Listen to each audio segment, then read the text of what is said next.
आपको पता होगा कि हरियाणा में भी एक एडीजीपी लेवल के अधिकारी ने सुसाइड किया, खुद को गोली मारी। उनके परिवार ने अभी तक उनकी डेड बॉडी को अंतिम संस्कार नहीं किया है। तो अगर कोई सुसाइड हुआ है तो उसकी जांच होनी चाहिए, निष्पक्ष जांच हो। मैं ये नहीं कहता कोई दोषी है, लेकिन जांच हो, निष्पक्ष जांच हो तो न्यायिक होगी। तो मुझे लगता है कि रिजल्ट सही सबके सामने आ जाएंगे दोषी और क्यों ये सब चीजें हुई।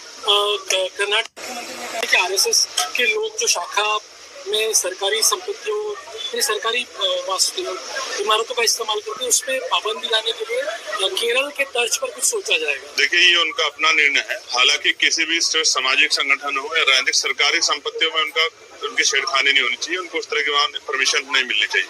इससे क्या होता है, जैसे विद्यालय और कॉलेजों में परमिशन मिलेगी तो वहाँ के माहौल खराब होंगे और एक बिना किसी नेचर के किस तरह का माहौल बनेगा जिसका खामियाजा जो है उस क्षेत्र को, उस प्रदेश को भुगतना पड़ेगा। ऐसा नहीं होना चाहिए। सभी के अपनी अपनी विचारिक वो है। इस देश में आरएसएस को मानने वाले लोग भी हैं, तो बाबा साहब अम्बेडकर, फूले साहू को मानने वाले भी लोग हैं, पेरियार को मानने वाले लोग, सबको अपना अपना वो है। लेकिन सरकारी संस्थानों में उनको जो घुसने की इजाजत नहीं मिलनी चाहिए, इससे जो है माहौल बिगड़ेगा।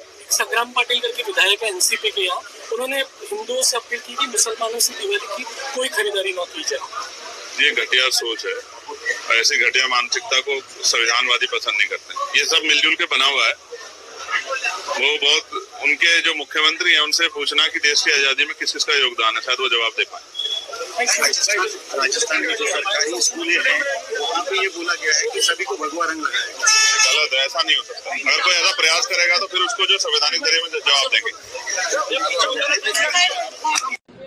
14 अक्टूबर 1956 को आज ही के दिन धम्म दीक्षा ली थी और पूरी दुनिया को मानवता का संदेश दिया था। उनके साथ लाखों लोगों ने धम्म की दीक्षा ली और देश में और देश से बाहर धम्म का फैलाव हुआ।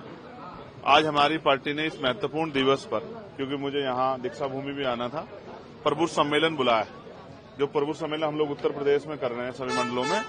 आज महाराष्ट्र के पढ़े लिखे कर्मचारी, अधिकारी, बुद्धिजीवी, चिंतक, पत्रकार, एडवोकेट, रिटायर्ड कर्मचारी, उन सबको हम लोगों ने बुलाया है कि महाराष्ट्र में मूवमेंट को कैसे आगे बढ़ाया जा सकता है। महाराष्ट्र क्रांति धरा है और यहाँ हमारी राजनीतिक मूवमेंट बहुत कमजोर है।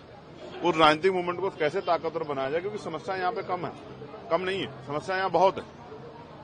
मैं जब भी आता हूँ मेरे पास कोई ना कोई खड़ा होता है कि शहर में हमारे घरों पे बुलडोजर चल के वहाँ नई कॉलोनियां बना के, नए जो है मॉल बना के हमें निकाला जा रहा है। इतनी समस्या मैं जब भी आता हूँ। अब तो कास्ट एट्रोसिटी बढ़ने लगी।